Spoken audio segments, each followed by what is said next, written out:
Last summer, I took a solo road trip through the mountains. I wanted some time away from everything.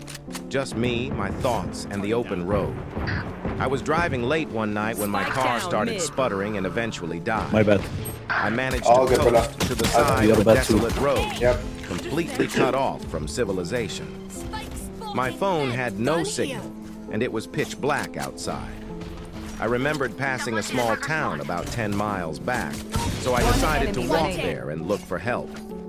After what felt like hours of walking, I finally Sky is saw the a god faint here, glow no? of lights ahead. As I got closer, I realized it wasn't a town, but a single Sky got house. unlucky, you're just It was an bad. old, run-down farmhouse, but at that point, I didn't care. I just needed a phone. I knocked on the door, and after a moment, a middle-aged woman answered. She looked startled to see me, but eventually invited me in. The inside of the house was even more decrepit than the outside.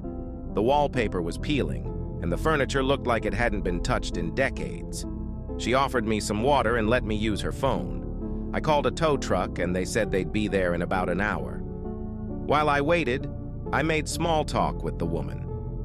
She seemed nice enough, but had an odd way about her. Every now and then, she'd glance at a closed door at the end of the hallway with a nervous look in her eyes. I asked her if she lived alone, and she hesitated before saying yes. About half an hour later, I heard faint shuffling noises coming from behind that door.